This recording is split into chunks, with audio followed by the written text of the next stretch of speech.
Son las 7 de la mañana con 31 minutos, ya de regreso por acá en Sonora Noticias AM. Tenemos invitada acá en cabina, le agradecemos que nos acompañe a Bianca Acuña Valverde, estudiante de Ciencias Sociales y feminista, que nos viene a platicar sus impresiones sobre el 8M, algunas de las demandas actuales y hacia dónde vamos, ¿no? Las mujeres de manera general. Bianca, bienvenida, buenos días. Hola, ¿qué tal? Muy buenos días. Gracias por acompañarnos. Voy a empezar con algo muy básico. Acá en las notas que yo tengo, que me pasan aquí para las entrevistas, tengo que eres feminista con enfoque comunitario e interseccional, antiprohibicionista y acompañante. Me parece muy interesante, pero sí explícanos por favor un poquito. Feminista con enfoque comunitario e interseccional. A ver, ¿qué es? Bueno, lo de interseccional tiene que ver con que las realidades que vivimos las mujeres son distintas y eso se intersecciona justo con la clase, la raza, el género, es decir, hay distintas características que nos definen al final de cuentas como mujer. No es lo mismo, por poner un ejemplo muy simple, no es lo mismo la realidad que vive una mujer en el Yaqui, en el Mayo, Ajá. a una realidad que vive una mujer migrante. Entonces, la intersección es esas cosas que nos atraviesan como mujeres. Y cuando hablo de lo comunitario me refiero a que mi piso político, es decir, mi actuar, mi accionar, pues está en lo comunitario, ¿no? Yo prefiero el activismo de base comunitaria.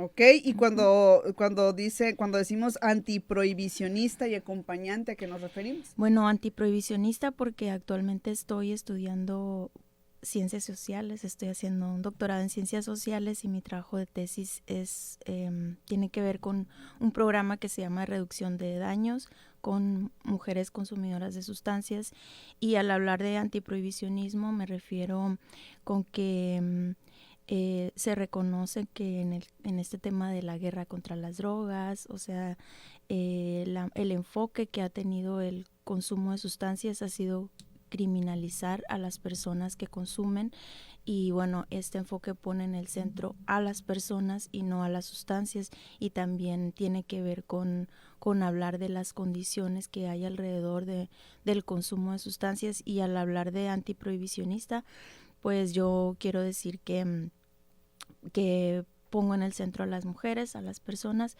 antes que a la sustancia, y bueno, este tema de la criminalización, ¿no? Está muy interesante. Ojalá, mira, más adelante hasta nos daría tema para otra conversación y otra charla, Yo ¿no? creo que sí. Pero por lo pronto, bueno, era importante explicar, me pareció muy interesante la forma en la que te defines, pues, acá en la presentación.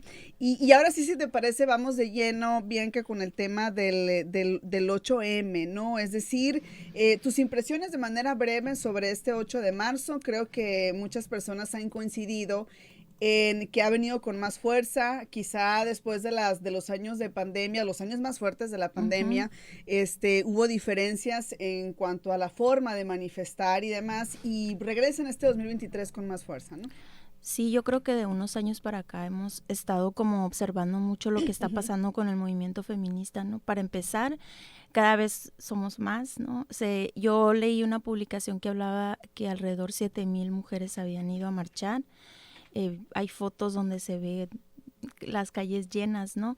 Y hay lugares donde antes tampoco se veía, como, no sé, Cananea, Ciudad Obregón, Guaymas, Nogales.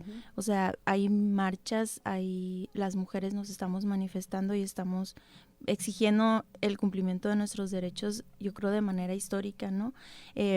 Yo también quisiera como hacer mención que quizá hay como una efervescencia del movimiento feminista, pero por ahí alguna vez escuché a alguien decir que creía que el movimiento feminista era de los pocos movimientos que había perdurado a través del tiempo, ¿no? Sabemos que los movimientos sociales tienden a ser eso, efervescentes, y el movimiento feminista pues ya tiene un montón de años, ¿no? Muchísimos años, y creo yo que tiene que ver con que ha sido muy lento Ha habido logros muy importantes, pero es que el proceso ha sido muy lento, Sí, ¿no? Y justo. qué bueno que se ha conservado, ¿no? Sí, ahorita hace ratito hacías mención de unas declaraciones Ajá, que hacía por ahí una persona pública, ¿no? Que, bueno, yo creo que una característica que exige este movimiento es que es importante un cambio en las leyes, pero también eso implica un cambio en lo cultural, ¿no? En lo social, porque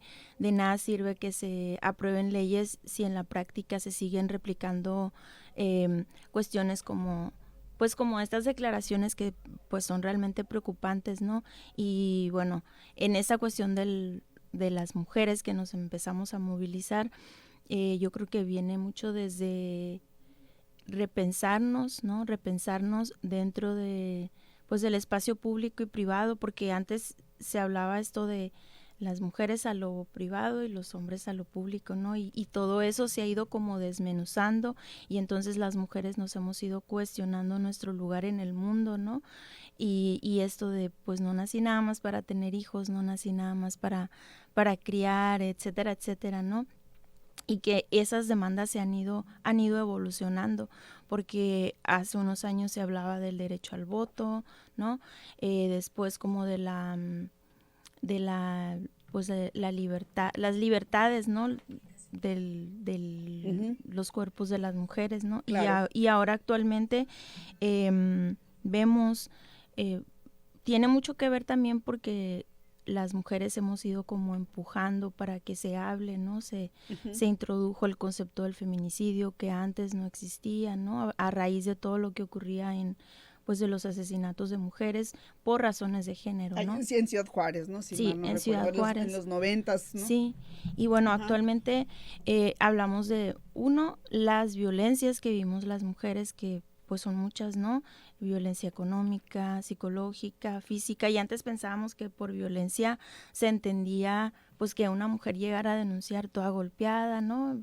Y ahora sabemos que la violencia no es nada más los golpes, sino pues que hay un montón. Actualmente yo estaba escuchando hace poco esto de visibilizar la violencia vicaria, ¿no? Que tiene que ver con pues los ujú, padres deudores. Y bueno, lo que quiero decir también es que es un tema súper complejo que necesita como una reflexión claro.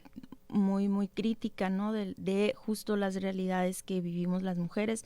Actualmente también hablamos de el acceso y la garantía de derechos sexuales y reproductivos, el derecho a decidir, que bueno, es un tema también que se vuelve súper este complejo, también voy a Sí. decirlo, ¿no? Porque están como, aunque se trata de garantizar derechos, pues se meten en el tema ese del derecho a decidir, se meten cuestiones de que la moral, que la religión, y entonces, no sé, hay estados que ya legislaron a favor, Ujú. aunque la Suprema Corte de Justicia de la Nación en 2021 dice que las mujeres ya no pueden ser criminalizadas por abortar de forma voluntaria, pues en el estado de Sonora los y las tomadores de decisiones no se han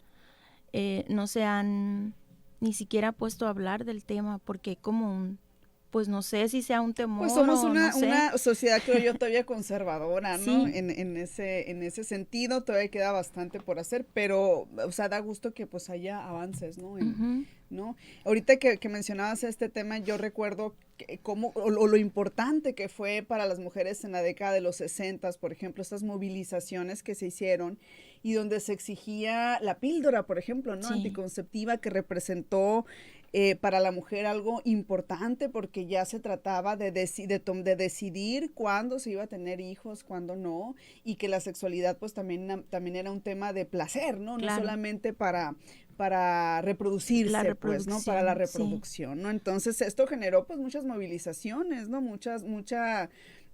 Llamados enérgicos de grupos de mujeres en todo el mundo, particularmente en los Estados Unidos, y se logró, ¿no? Cómo ha avanzado, ¿no? Y ahora pues está esta discusión, ¿no? Lo que tiene que ver con el derecho, otra vez, y seguimos en lo mismo, el derecho de las mujeres a decidir sobre nuestros cuerpos, ¿no? exactamente. Yo creo que de las principales demandas actuales tiene que ver justo Ajá, con el reconocimiento de nuestros derechos sexuales y reproductivos, de la garantía de y el acceso a derechos sexuales y reproductivos, el reconocimiento de los distintos tipos de violencia que todavía vivimos las mujeres actualmente. Y yo me atrevería a decir que también el reconocimiento de que las mujeres somos diversas y que nos atraviesan, como decía hace un momento, distintas realidades. Entonces es necesario que cada una de esas realidades sean nombradas, ¿no? Pienso en las mujeres del Valle, del Yaqui, de las mujeres seris, ¿no? Las mujeres indígenas, las mujeres de la maquila, las mujeres que migran, las mujeres trans, las mujeres que consumen sustancias y que son víctimas también de la exclusión y la discriminación social. Pienso en las mujeres que están en condición de calle, en las mujeres que están en cárcel. Bueno, somos diversas, ¿no? Claro. Y cada una de las realidades merece ser nombrada y reconocida y repensada, porque todas esas realidades interactúan con todo, pues con toda la serie también de problemáticas que vivimos actualmente, ¿no? Como Claro. sociedad en el, Así es. pues en el estado. Bianca, ¿a dónde vamos? Ya para concluir, tenemos unos minutos para concluir. Me gustaría preguntarte hacia dónde vamos, qué sigue. Me parece que no, bueno, el mes es propicio, se aprovecha para poner estos temas en la agenda, temas que deberían de estar siempre, porque hay mucho por hacer, pero desde tu perspectiva, ¿hacia dónde vamos? Yo creo que deberíamos de ir hacia discutir como de una forma justo más seria y más crítica, y que el Estado se tome en serio las demandas de las mujeres. Creo que el reto de las y los tomadores de decisiones, hablando en el tema de las leyes, es pues legislar más allá de sus propias creencias, ¿no? Creo que ese es un reto que tienen las y los tomadores de decisiones, porque actualmente pues las leyes federales no están a la par, bueno, el Estado no está a la par con las leyes federales, y creo que eso es algo importante que dice mucho de la realidad que vivimos las mujeres en el estado de Sonora. Pienso que deberíamos de ir hacia esas discusiones, ¿no? Y que es importante que se involucren distintos actores sociales, ¿no? La academia es importante que se involucre, bueno, los tomadores de decisiones, y bueno, también las feministas que hemos estado impulsando a lo largo del tiempo que esto realmente ocurra. Muy bien, pues muchísimas gracias a Bianca Acuña Valverde, estudiante de ciencias sociales, doctorado, nos estaba comentando ahorita, feminista con enfoque comunitario e interseccional, antiprohibicionista y acompañante. Muchísimas gracias. Gracias a ti. Con esto vamos a mensajes, regresamos. Sonora Noticias AM con Nidia Andrade.